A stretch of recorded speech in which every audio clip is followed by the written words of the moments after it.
তেতিয়াহ'লে আজি আমি শিকিম চেনেলৰ ডেছক্ৰিপশ্যন কেনেকৈ চেঞ্জ কৰে। ডেছক্ৰিপশ্যন মানে এবাউট দিছ চেনেল। আপুনি দেখিব প্ৰতিটো চেনেলৰ এবাউট নামৰ এটা টেব আছে, য'ত আপুনি যদি ক্লিক কৰে সেই চেনেলটোৰ বিষয়ে আপুনি জানিব পাৰে। তাত কিন্তু কেনেকৈ আপুনি ডিটেইলছ দিব, তাৰ কাৰণে আপুনি যাব লাগিব কাষ্টমাইজ চেনেললৈ। তাত ক্লিক কৰক কাষ্টমাইজ চেনেলত।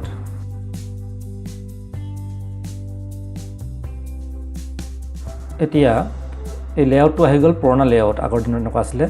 ইয়াত আকৌ এটা এবাউট আহিলে, আকৌ এটা এবাউট, তাত ক্লিক কৰক। ইয়াত আপুনি মন কৰিব ইয়াত আছে চেনেল ডেছক্ৰিপশ্যন। চেনেল ডেছক্ৰিপশ্যন বাটনটো ইয়াত আছে, ইয়াত ক্লিক কৰক। ইয়াত এতিয়া আপুনি লিখিব পাৰিব চেনেলৰ ডেছক্ৰিপশ্যন। মই অলৰেডি লিখি থৈছোঁ, কপি কৰি পেষ্ট কৰিম। এইখিনি কপি কৰিলোঁ, ইয়াত পেষ্ট কৰিলোঁ।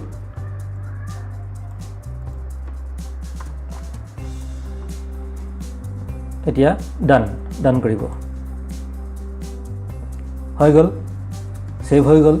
এতিয়া চাম নিজৰ চেনেলত গৈ পেলাই আকৌ মাই চেনেলত হ'ল নে নাই হোৱা। এইটো চাওক, ইয়াত এবাউটলৈ যাম। এতিয়া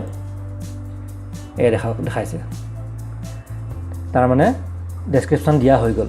এনেকৈ চেনেলৰ ডেছক্ৰিপশ্যনটো দিব লাগে। আৰু চেনেলৰ ডেছক্ৰিপশ্যনটো ভালকৈ দিলে SEO হ'ব, মানুহে চাৰ্চ কৰিলে সোনকালে পাব। কিন্তু সেইবুলি উল্টা পুল্টা যিকোনো নিলিখিব, যিটো আপোনাৰ চেনেলৰ ৰিলেটেড সেইটোহে লিখিব। তেতিয়াহ'লে আজিৰ ভিডিঅ'টো ইমানতে শেষ কৰিছোঁ। ধন্যবাদ।